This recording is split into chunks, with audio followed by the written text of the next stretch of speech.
ஹாய்ங்க. இன்றைக்கி நம்ம கேரளத்து ஸ்பெஷல் தேங்காய் இட்லி பொடி தாங்க பார்க்க போகிறோம். நம்ம எப்படி பருப்பெல்லாம் சேர்த்து இட்லி பொடி செய்கிறோமோ அவங்க தேங்காய் சேர்த்து இட்லி பொடி செய்வாங்க. இது வந்து சாப்பாட்டுக்கு, தோசைக்கு இதுக்கெல்லாம் தொட்டுக்கிறதுக்கு நல்லா டேஸ்ட்டாக இருக்கும். வாங்க எப்படி செய்கிறதுன்னு பார்க்கலாம். இன்றைக்கி நான் ஒரு மூடி தேங்காய் துருவி எடுத்திருக்கேன்.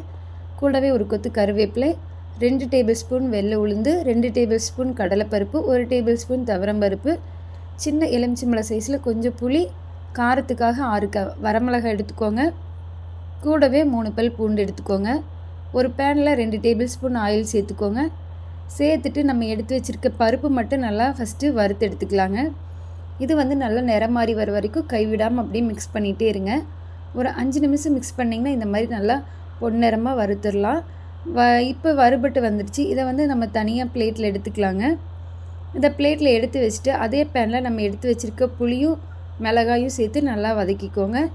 இது வந்து ரொம்ப கருகிற வேண்டாம், நல்லா செவந்து வர வரைக்கும் நல்லா வறுத்துக்கோங்க. இப்போ நல்லா செவந்து வந்துருச்சு. இதையும் அதே பிளேட்டில் மாற்றிக்கலாம். இந்த பேனில் வந்து எண்ணெயோ தண்ணியோ எதுவும் சேர்த்துறாதீங்க. அதே பேனில் நம்ம எடுத்து வச்சுருக்க தேங்காய் சேர்த்துக்கலாங்க. இந்த தேங்காயில் வந்து தண்ணி இருக்கும். அந்த தண்ணியெல்லாம் ட்ரை ஆகி வர வரைக்கும் நம்ம நல்லா ரோஸ்ட் பண்ணிக்கலாம். இதில் வந்து அப்படியே கலர் மாறி வரும். பார்த்திங்கன்னா லைட்டாக மாறிடுச்சு. இதே மாதிரி நல்லா இன்னும் கலர் மாறி வரணுங்க. அது வரைக்கும் மிக்ஸ் பண்ணிக்கோங்க. அப்போ தான் வந்து நம்ம இட்லி பொடி வந்து கெட்டு போகாது.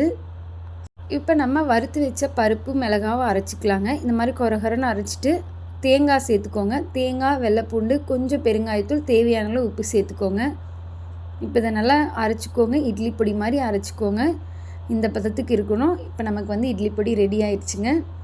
இந்த இட்லி பொடி வந்து நீங்கள் சாதம், தோசைக்கெல்லாம் நல்லா டேஸ்ட்டாக இருக்கும். நல்ல ஒரு காம்பினேஷன்.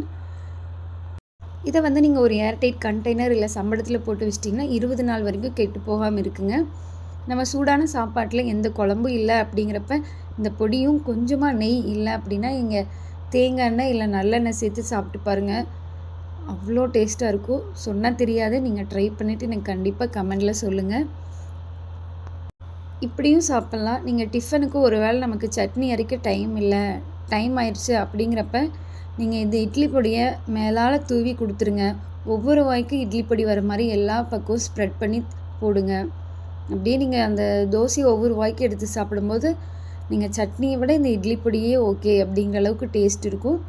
நான் பொய்யெல்லாம் சொல்லலைங்க. ட்ரை பண்ணுங்கள். நம்ம சேனலை நீங்கள் இது வரைக்கும் சப்ஸ்கிரைப் பண்ணலைன்னா கண்டிப்பாக சப்ஸ்கிரைப் பண்ணுங்கள், லைக் பண்ணுங்கள், ஷேர் பண்ணுங்கள்.